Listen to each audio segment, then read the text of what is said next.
વેજલપુરના ધારાસભ્ય અમિત ઠાકરના એક નિવેદનથી રાજકીય માહોલ ગરમાઈ ગયો છે। અમિત ઠાકરે મક્તમપુરામાં કરેલા એક નિવેદનનો વિડીયો સોશિયલ મીડિયા ઉપર વાયરલ થયો છે। પહેલા વિડીયોમાં તેઓ શું કહી રહ્યા છે તે સાંભળો। જમીનો ખૂબ ખાલી પડી છે, બરાબર? લોકો એન્ક્રોચ કરી જાય કે અમને સાથ આપો ને, હે? ત્યાં ગાર્ડનો ઊભા કરીએ મોટા મોટા, નહીતર અહીંયા બીજું ચંડોળા તો નહીં જ બનાવવા દેવાના, બરાબર કે?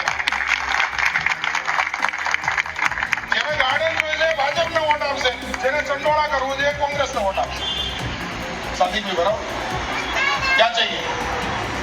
ગાર્ડન चाहिए या ચંડોળા चाहिए? બરાબર કે? તો હવે મારા ચારે ચાર કાઉન્સિલર, જો ભાઈ આપણે તો મરદ માણસ છીએ, અહીંયા બોલીએ છીએ તો ત્યાં જઈને બોલવાના।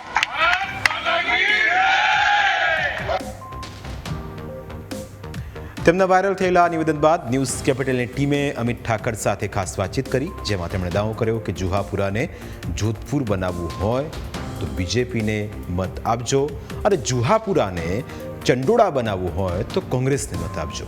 આખરે તેમણે આવું નિવેદન કેમ આપ્યું, તેના પાછળની શું હકીકત છે તેઓ જણાવવા માગે છે, તે જરૂર સાંભળો। જે રીતે જોધપુરની અંદર વિકાસ છે, જે રીતે સેટેલાઇટ વેજલપુરમાં વિકાસ છે, તો એ પ્રકારનો બોડકદેવમાં જેવો વિકાસ છે, એવો વિકાસની ઝંખના એ સ્વાભાવિક છે।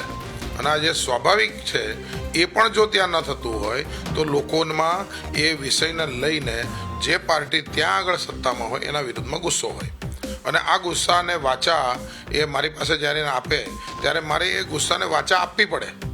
એટલે મેં મારા ભાષણમાં ખાલી મક્તમપુરા ઓફિસના ઉદ્ઘાટન વખતે નહીં, મારી જુહાપુરાના લોકો વચ્ચે 3 સભા થઈ એ દરમિયાન, તો ત્યારે પણ મેં આ મુદ્દો કીધો કે જોધપુર જોઈએ છે, જુહાપુરાને જોધપુર બનાવે છે તો ભાજપ છે।